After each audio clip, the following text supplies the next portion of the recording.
We had a nice game as black here playing Alakine with the knight there. And all the correct moves apart from that one from white.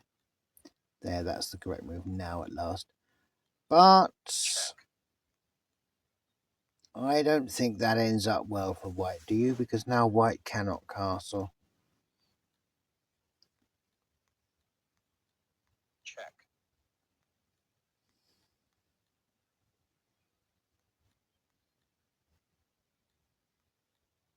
And I came right up high with this bishop. Now, this was an interesting thing to do. Could have got me in hot water, I suppose, or I could have just taken the knight there, I suppose, if I'd wanted to. Have a check there with my black bishop as well available, but didn't seem like the right time to do it, and I decided to castle on the queen side for a change, bring my rook right up in line with his king. It made sense. Get the other rook in the middle, and now we've got a piece exchange. Makes sense to change it because he's moved that knight a couple of times. I've only moved mine once. He's only got one piece developed now. I've got 4. Well, all of them. So what next? Up to here with the black. Maybe we can do something with the black bishop, get it in front of a pawn as well in a similar fashion. Like that. And he allows it. He gives it to me. I mean, he's looking to get his e-pawn passed, and he's got a good chance of doing it. So we go for a sort of fianchetto-y type structure here. There's no bishop involved, but it's really just a question of how we're going to get this area of the board a little bit more sealed up, a little bit more finished. So there we go. Check. Comes with a check, and I bring the king up to this unexpected square here. King doesn't feel very safe here, does he? I mean, he's got very few squares he can move to. In fact, only one, which is d7.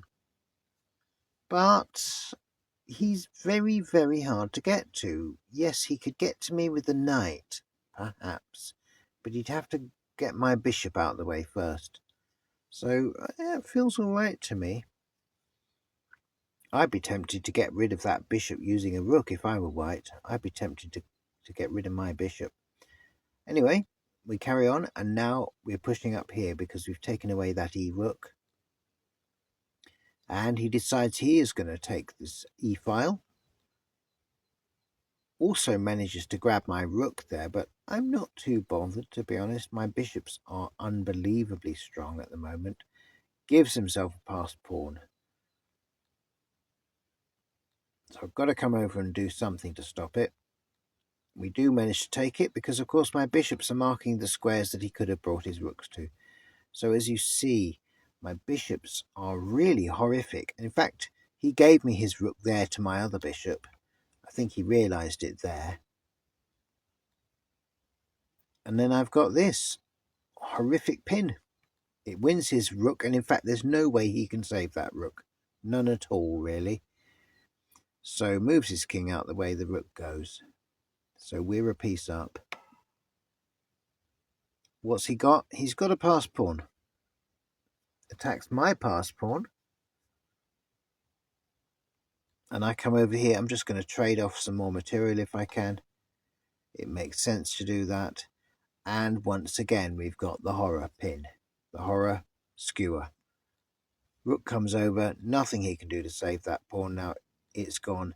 So he comes over here with the only thing he's got, which is to come and try and get his a-pawn castled. Castled? Queened. To get his a-pawn queened. I can see it's a risk, but I don't think it's a big risk. I really don't. I know what you're thinking. How can you not see that as a risk? I genuinely don't. I genuinely don't. Check.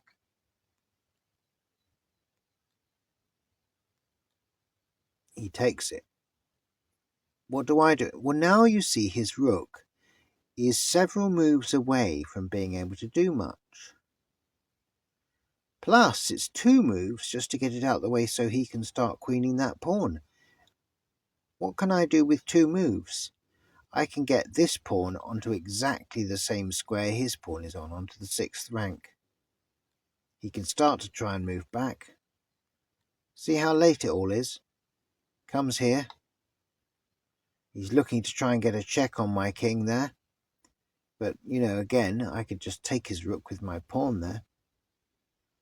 So maybe he's looking to take a pawn. I don't know what he's trying to do. Check. We got a check here. Check. And we got a check with a pawn. Now he comes here. What would you do at this point? What would you do at this point? I mean, he could bring his rook over to try and hunt for my pawn, but the trouble is, if he brings his rook over, I've got a revealed check, which queens the pawn. It's still something though. I mean, he could still take it. So I suppose I would bring the rook over next, if I had the chance to do it, but he's not going to give him the chance to do it because we've got this. And this is devastating, because if the king takes this, then the pawn will queen. If the king doesn't take it, the pawn will queen. The pawn's going to queen, no matter what. And with this, white resigns. And a very interesting game. Very interesting, because there I was with my king, really stuck with only one square he could move to. In fact, I'm not so sure he didn't have a good check on me there at some point. Before all of this, couldn't he just have waited for me to take this?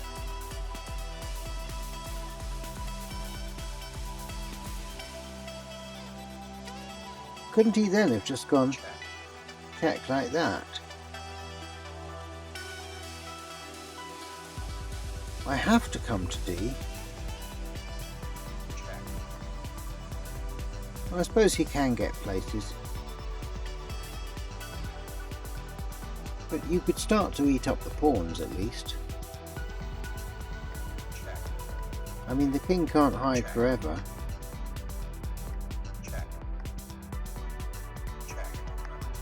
So we'd either end up with repetition, or we'd end up with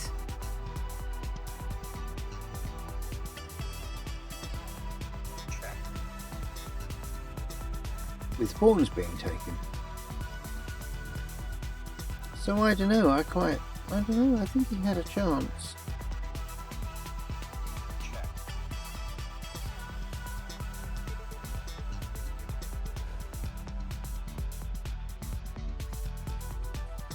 But that's how it ended. And it did. It took my rating to a most wonderful 2061. If you did enjoy that, don't forget to like and subscribe to the most relaxing chess channel on YouTube, Chess Voices. And we will see you all again very soon. Bye for now.